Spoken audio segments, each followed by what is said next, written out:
Hello everyone, welcome back to my channel my SD লাইফস্টাইলে তোমাদেরকে স্বাগত জানিয়ে একটি নতুন ভিডিও শুরু করছি। তো আমি আজকে সন্ধ্যা থেকেই ব্লগ স্টার্ট করলাম। তো শুভ সন্ধ্যা সবাইকে।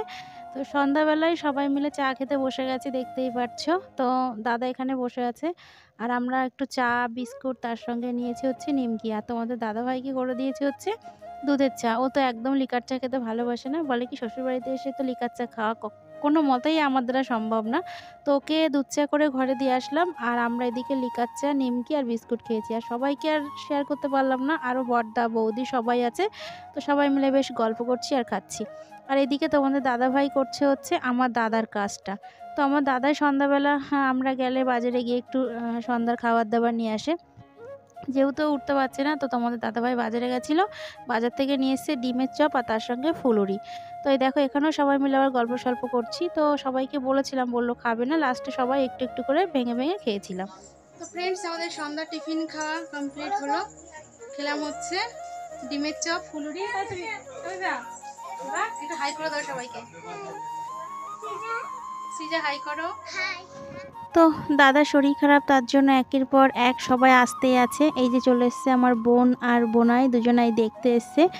তো কাছাকাছি বাড়ি, তোমরা আগে অনেক ব্লগে বোন বোনাইকে দেখেছো। তো দাদাকেই দেখতে এসছে, আর আমার সঙ্গেও তার সঙ্গে একটু দেখা হয়ে গেল। আর সবথেকে বড় ব্যাপার যেটা, সেটা তো হচ্ছে আজকে তো দাদা বৌদির অ্যানিভার্সারি, তোমরা তো জানোই, আগের ব্লগে বলেছি।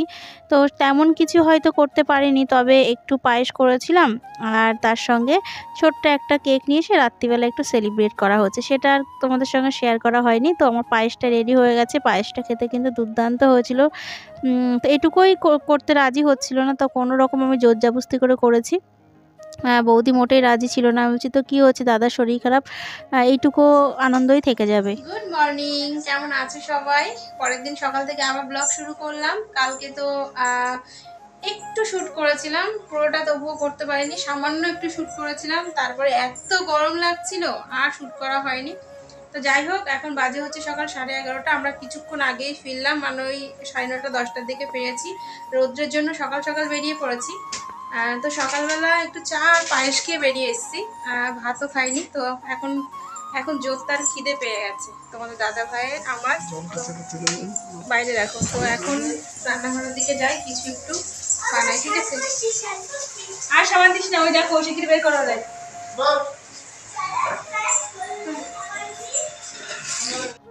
রান্নাঘরে এসে বুঝতেই পারছিলাম না যে কি বানাবো খাবার আমি। তারপরে দেখলাম যে আটা রয়েছে, আটাটা ফ্রিজের মধ্যেই রেখেছিলাম। এত পরিমাণে পিঁপড়ে হচ্ছে না, মানে আটাও ফ্রিজে রাখতে হচ্ছে, ভাবতে পেরেছো কি পরিমাণে পিঁপড়ে। তো যাই হোক, ফ্রিজ থেকে আটা বার করলাম, করে ভাবলাম যে একটু গোলা রুটি বানাই, ভালো লাগবে খেতে। তো তোমাদের দাদাভাইকে জিজ্ঞাসা করলাম, তুমি কি গোলা রুটি খাবে? বললে ঠিক আছে করো। আর ছেলের তো বায়না হয়েছিল সুজি খাবে, তো সুজিটা আমি আর করতে পারিনি, মানে করিনি। ভাবলাম আগে দেখি, গোলা রুটিটা খেলে আর করবো না। আর আমি একটু গোলা রুটিতে কিন্তু তেলটা বেশি দিই। তোমরা গোলা রুটি বানালে তেলটা একটু বেশি দিয়ে করবে, দেখবে খেতে ভালো লাগবে। আর গোলা রুটিগুলো এত সুন্দর হয়েছিল না, দেখে নিশ্চয়ই বুঝতে পারছো। তো এরকম বারে বারে উল্টিয়ে পাল্টিয়ে করছিলাম, যাতে না পুড়ে যায়, বা বেশি পুড়ে গেলেও খেতে ভালো লাগে না, আবার একদম কাঁচা কাঁচা থাকলেও কিন্তু খেতে ভালো লাগে না।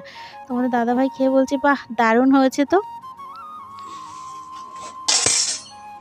তো আমার রেডি গোলা রুটি বানানো। এই দেখো, ভাবলাম একটু সুজি বানাবো, কিন্তু বানাবো না। আর মা এদিকে দুপুরে রান্নার তোড়জোড় করছে, ঢেঁড়স করবে, পটলের কি কি কোরমা টোরমা কি সব ভাবি যাবে কি রান্না করবে, তা কত দেখে আমার কাজ নেই। হ্যাঁ, চলো যাই ঘরে, একটু খাই গোলা রুটি। হ্যাঁ এবা, সুজি কিন্তু বানাইনি, গোলা রুটি খাও। চা একটু খাবো। আবার চা এখন? চা না খেলে বলে আচ্ছা, তুমি এটা আগে খাও, তারপর চা বানিয়ে দেবো। তোমার দাদাভাই স্নান করে নিয়েছে, আমার সোনা পাপা স্নান হয়ে গেছে।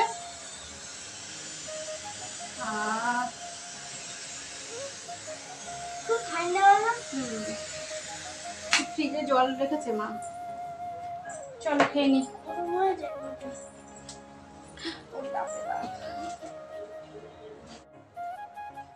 তো ফ্রেন্ডস, গোলা রুটি খাওয়া হয়ে গেছে। তারপর শাশুড়ি মা পেঁপে, পাকা পেঁপে বাপের বাড়ি থেকে এনেছিলাম, তাই কেটে পাঠিয়ে দিল। আমি এখন পাকা পেঁপে খাবো। আমি একটা খাবো না, আমরা তিনজনই খাবো, আর মা আর বাবাও দুজন খেয়েছে। আর এদিকে তোমাদের দাদাভাই বানিয়ে নিয়ে এসছে হচ্ছে দুধের চা। চাটা একটু দেখাই, হয়ে গেছে খাওয়া। বাপরে বাপ গরম। এই দেখো, দেখতে পাচ্ছ একদম একদম সর পড়ে গেছে। তা আবার কাঁসার গ্লাসে। কখনো কাউকে চা খেতে দেখেছো? আমি জীবনে কখনো খাইনি, ফার্স্ট টাইম খাবো কাঁসার গ্লাসে চা। ঠিক আছে, তো চলো আগে পেঁপে খেয়ে নিই, তারপরে চা খাবো, আর তারপর হচ্ছে যাবো স্নান করতে। ঠিক আছে।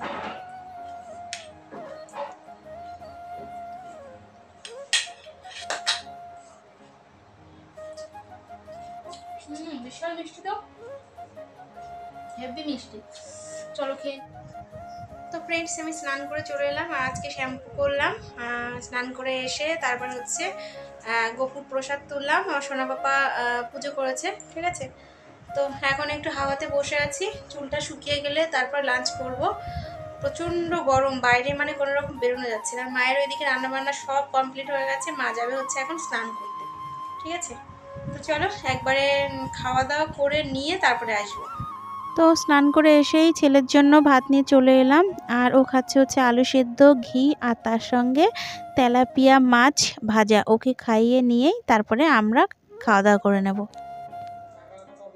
একদম লাঞ্চ সেরে এপাশ ওপাশ ধপাস হয়ে গেছি, মানে শুয়ে পড়েছি।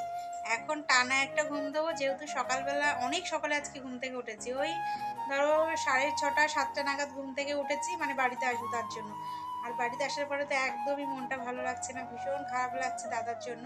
তো ঘন ঘন ফোন করছি, কথা বলছি ওর সঙ্গে। এখন আবার দাদা শ্বশুর শাশুড়ি সবাই এসছে, শুনে ভালো লাগলো আমার, যে না তাহলে ওরা একা থাকতে হবে না, কম বেশি সবাই আসছে। মানে গল্প করতে করতে সময়টা কেটে যাবে, তাই না? তো যাই হোক চলো, হ্যাঁ এই দুদিন তো ঠিকঠাক ঘুমই হয়নি, প্রচুর গল্প করেছি। আর একটা টেনশন মাথার মধ্যে, টেনশন কাজ করছিল। তবুও সবার সঙ্গে বলতে পারছিলাম না, এমনি সবাই কান্নাকাটি করছিল, তার মধ্যে যদি আমি আবার এরকমভাবে বলি বা ওদের সামনে মানে টেনশনটার কথা বলি, তাহলে মা বাবু প্রচুর টেনশন করবে, আর বৌদি তো কান্নাকাটি করবে। জানি যদিও তেমন কোনো ব্যাপার না, তবু বোঝোই তো, কাজের মানুষ যদি, পুরুষ মানুষ যদি একটা মাস ঘরের মধ্যে বসে থাকে, একটু তো প্রবলেম হয়, তাই না? তো আমাদের মধ্যবিত্ত ফ্যামিলিতে কিন্তু প্রবলেম হয়, নিশ্চয়ই তোমরা বুঝতে পেরেছো। তো যাই হোক, কপালে যা আছে তা তো হবেই, তাই না? ভগবান না চাইলে একটা গাছের পাতা নড়ে না। তো যখন যেটা হয় তখন সেটা নিশ্চয়ই ভালোর জন্যই হয়। তো এই হলো ব্যাপার আর কি। চলো খাওয়া দাওয়া হয়ে গেছে, আর খাওয়া দাওয়ার সময় আর শেয়ার করতে পারলাম না, কারণ ছেলে ফোন দেখছিল, বায়না করছিল ওর জন্য। তো চলো এখন একটা টানা ঘুম দেবো, দিয়ে বিকালবেলার দিকে আবার একটু হাবড়ায় যেতে পারি হয়তো। ঠিক আছে, চলো ঘুম থেকে উঠে নিই, তারপরে আসছি। আজকে আমার ছেলের বায়না হয়েছে চাউমিন খাবে। বললাম তাহলে বাড়িতে বানিয়ে দিই, ওর হবে না, ওর দোকানের চাউমিনই চাই। তো এদিকে আমার তাড়া আছে, যেহেতু গোপুসোনাকে খেতে দেবো। তো সন্ধ্যাবেলা বলো বা দুপুরবেলা বলো বা সকালবেলা বলো, গোপুসোনাকে না খাওয়ানো পর্যন্ত না, মানে গলা দিয়ে আমার খাবার নামে না, এরকম একটা অভ্যাস হয়ে গেছে। তো যাই হোক, গোপুসোনার কাছে বেশ আমি কয়েকদিন পরেই গেলাম, তো বললাম ছেলেকে যে তুমি খেয়ে নাও, এইটুকু ঢাকা দিয়ে রেখে দিই, তোমাকে আমি মানে খাবারটা দিয়ে তারপরে আমি গোপুসোনাকে খাওয়াতে যাব। তো আমার সোনা বেশ গুছিয়ে গুড বাইয়ের মতো খেয়ে নিয়েছিল। তো আমি চলে এসেছি ঠাকুর ঘরে, একটু দৌড়ছিলাম। আবার ঠাকুর ঘরে একটা বল্লা ঢুকেছে, দেখেছো? তো এখন ওই 7:15 মতো বাজে। আমি এখন বউকে খাওয়াবো, খাইয়ে দিয়ে নিয়ে চলো তোমাদের সামনে আবার আসছি। চেঞ্জ করে নিলাম আগে, চেঞ্জ করে হাত পা ধুয়ে নিয়ে চলে এসেছি ঠাকুর ঘরে। ঠিক আছে, তার মিডিল আবার কিছুক্ষণ কারেন্ট অফ হয়ে গেছিলো। তো কারেন্ট অফ হয়ে গেলে কোনো সমস্যা নেই, ঠাকুর ঘরে এমার্জেন্সি লাইট দেওয়া আছে।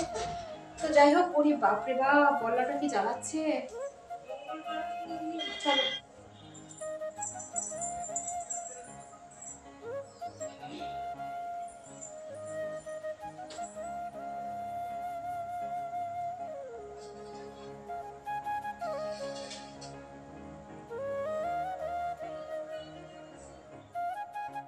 তো আমার সোনাকে খাওয়ানো হয়ে গেছে, মানে গোপু সোনাকে খাওয়ানো হয়ে গেছে, আর আমার সোনা তো সন্ধ্যার খাবার খাওয়া হয়ে গেছে, সেটাও দেখেছো। তারপরে আমি চলে এসেছি হচ্ছে প্রসাদ তুলতে। প্রসাদ তুলে একবারে চেঞ্জ করে রেখে তারপরে যাব। আর তারপরে কি করবো বলো তো, ওই আর 15-20 মিনিট পর, মানে 8টা নাগাদ গোপু সোনাকে ঘুম পাড়িয়ে দেবো। তারপরে এখনও ঘরে অনেক কাজ বাজ আছে, জানো তো। এই যে আগের দিন তো ঝটাপটা করে চলে গেছিলাম, যখনই দাদার খবরটা শুনেছি তখন তো আমার ঘরের কাজে আর একদম মন বসেনি। মানে শোনা মাত্রই ৩-৪ ঘন্টা পরে আমি চলে গেছি। তো ঘর-টর সব এলোমেলো হয়েছিল। আর জানোই তো দুদিন যদি বাড়ি থাকা না হয় ঘরের মধ্যে, মানে ঘর বাড়ির পরিস্থিতি কী থাকে। যদিও মা ছিল, তবুও কি মা আমার ঘরের মধ্যে আর সেইভাবে গুছিয়ে রাখতে পারে? মায়ের তো আরও সংসারে কত কাজবাজ থাকে, তাই না? তো যাই হোক, সেই জামাকাপড়গুলো ব্যাগের থেকে বার করলাম, যেগুলো কাচার মতো সেগুলো কাচার জায়গাতে রেখে আসলাম। আর যেগুলো হচ্ছে তোলার মতো সেগুলো আলমারিতে তুলে রাখলাম। এদিকে বিছানাটাতেও প্রচুর নোংরা পড়েছে। আর আজকে তো সারা দুপুর পুরো ঘুমিয়েছি, প্রচুর ঘুমিয়েছি। এই দুদিনের যে ঘুমের ঘাটতি ছিল না, ঘুমের ঘাটতি পুরো আমি পূরণ করে ফেলেছি। তো এখন আমি বিছানাটা গোছাবো। আর এই যে বালিশের কভারগুলো দেখছো, এই দুটো খুব নোংরা হয়েছে। তো ভাবলাম একবারে বালিশের কভার দুটো চেঞ্জ করে নিই। নিয়ে তারপরে বিছানাটা ঝেড়ে নিয়ে তারপরে আমি সন্ধ্যার টিফিনটা খাবো। তো এই যে এবার বিছানাটা ঝেড়ে নিচ্ছি। আর আজকে আর ছেলেকে নিয়ে পড়তে বসানো হয়নি। অনেকবার বললাম, তো বসলো না, আর আমিও তেমন জোর করলাম না। এরকমটাই হয় জানো তো, স্কুল বন্ধ থাকলে না বাচ্চা-কাচ্চার পড়াশোনার এটা থাকে না। তবুও আজকের দিনটা এইভাবেই গেল। কালকের থেকে তো বসাতেই হবে, তাই না? আবার আগামীকাল হচ্ছে একটা নিমন্ত্রণ আছে। তো কোথায় নিমন্ত্রণ আছে না আছে সেটা না হয় কালকের ব্লগেই তোমাদেরকে বলবো। তো আমার বিছানাটা মোটামুটি মোটামুটি কি পুরোটাই ঝাড়া হয়ে গেছে। এইবার ঘরটা ঝাড় দিয়ে নিচ্ছি। দেখো কত নোংরা। না গো, বেশি নোংরা না। ছেলে একটা তার নিয়ে খেলা করছিল, তো সেটাই তুললাম। আর একবারে খাটের তলাটা পরিষ্কার করে নিয়ে ঝাড় দিয়ে বাইরে একটা কোণায় আমি রেখে দেবো। রাত্রিবেলা তো আর ঝাড় দিয়ে ফেলতে নেই, তো ঘরের কোণায়ও রাখা যায় না, সামনেটাই রেখে দিই। তো তারপর আমার কাজবাজ মোটামুটি হয়ে গেছে। এবার আমি একটু চাউমিন খেয়ে নিচ্ছি। আর তোমাদের দাদাভাই খাবে না, আমি আর আমার ছেলে দুজন মিলেই খেয়েছিলাম, তার সঙ্গে মাকে একটু দিয়েছিলাম। আর এই দেখো, তোমাদের দাদাভাই বাজার থেকে চলে এসছে। তো বাজার থেকে আসার সময় নিয়ে এসছে হচ্ছে কাঁচা মেটে আম বিট নুন দিয়ে, তার সঙ্গে চিকেন স্যান্ডউইচ নিয়ে এসছে, আর নিয়ে এসছে রাত্রি হচ্ছে বেশ ছাতু। অনেকটাই হয়েছে, এখন সময় হচ্ছে রাত্রি 10:30 বাজে। তো খাওয়া দাওয়া করবো আর একটু পরে। গরমের মধ্যে না একটু লেট করে শুতে ইচ্ছে করে বা লেট করে খেতে ইচ্ছে হয়, তাই না? তোমার দাদাভাইকে বললাম, বললো না এখন খাবো না, পরে খাবো। আর আজকে না খুব সুন্দর রাত্রিটা, মানে জ্যোৎস্না রাত, তার জন্য বললাম খুব সুন্দর। আর গেটে পুরো তালা দিয়ে দিয়েছি, বাবার খাওয়া দাওয়া হয়ে গেছে। মা এদিকে ছাদে শুয়ে আছে। আর জ্যোৎস্না রাত আমিও ছিলাম, আমি আর মা দুজন মিলে গল্প গল্প করছিলাম। আর আমরা যখন গল্প করতে বসি না, গল্প সহজে আর শেষ হয় না। তো চলো, মা ছাদে শুয়ে আছে। ছাদে বেশ ওই যে কী বলে ওটাকে, 17 ইঞ্চিটা পেতে নিয়ে দুজন মিলে মা শুয়ে আছে, আমি বসে গল্প করছিলাম। ঠিক আছে, চলো তোমাদেরকে একটু দেখাই। ভাবলাম জ্যোৎস্নাটা তোমাদেরকে দেখাবো, কিন্তু না গো, হলো না, ফোনে সেই অন্ধকারটাই দেখাচ্ছে। আর এই দেখো, এইদিকে মা শুয়ে আছে। ঘুমিয়ে পড়েছো? মা শুয়ে আছে, আমি আর মা দুজন মিলে গল্প করছিলাম। ঠিক আছে, আর মা এমনি শুয়েছিল খাটের ওপরে। আমি বললাম তুমি এমনি খাটের ওপরে শুয়ে থেকে পিঠ ব্যথা করে কী লাভ, তার থেকে কিছু একটা পেতে দিয়ে নিয়ে আসো। দুজন মিলে পাতলাম এটা দিয়ে, এখন আরামে শুয়ে আছে। মা প্রতিদিন রাত্রিবেলা ওই ধরো 11টা 11:30 পর্যন্ত থাকো, তাই না বলো? 11টা 11:30 পর্যন্ত মা এখানেই থাকে, শুয়ে বসে ফোনে গল্প করে, এসবই করে। আর ঘরে তো প্রচণ্ড গরম। আর এই ঘরে তো আর এসি নেই, শুধু আমাদের ঘরেই এসি। আর আমাদের ঘরের নিচেও তেমন জায়গা নেই যে আমাদের ঘরের নিচে গিয়ে একটু শোবে বা কিছু, একটুখানি জায়গা। ঠিক আছে, তো চলো, 10:30 বাজে, 11টা নাগাদ খাওয়া দাওয়া করবো। এখন একটু বসে বসে গপ্প সপ্প করি, এডিটিংয়ের কাজটাও করে রাখি। ঠিক আছে, দিয়ে তারপর পরে আবার তোমাদের সঙ্গে একবারে ডিনার টিনার সেরে তারপরে ভাবছি তোমাদের সঙ্গে কথা বলবো।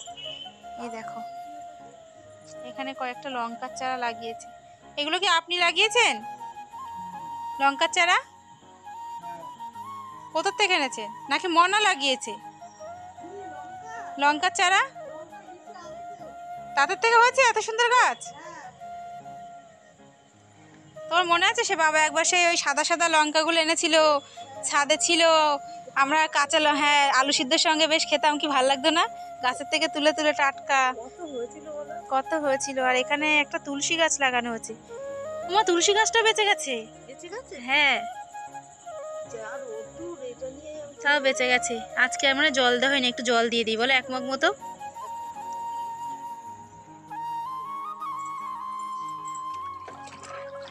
আজকে মনে হয় বাবার গাছে জল দেয়নি মনে হয়, সকালে।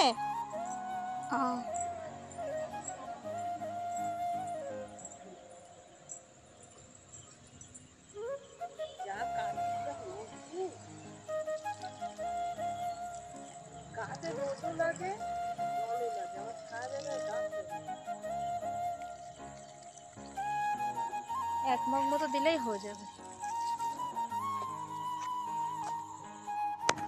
তো ফ্রেন্ডস, আমাদের ডিনার কমপ্লিট হয়ে গেছে, এখন আমরা শুয়ে পড়বো একদম কাঁথা নিয়ে। এই দেখো, তো চলো, ওই দেখো মনার কানের মধ্যে মনে পিঁপড়ে ঢুকেছে।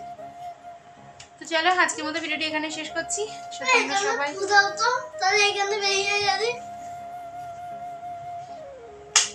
দাঁড়াও, ভিডিওটা শেষ করি, পাপার কাছে যাই। তো আজকের মতো ভিডিওটি আমি এখানে এন্ড করছি। দেখা হচ্ছে নতুন কোনো ভিডিওর সঙ্গে। তোমরা সবাই খুব ভালো থেকো, সুস্থ থেকো। আর হ্যাঁ, অবশ্যই অবশ্যই অবশ্যই চ্যানেলটি সাবস্ক্রাইব করে আমার পাশে থেকো। কেমন? চলো, টাটা, গুড নাইট।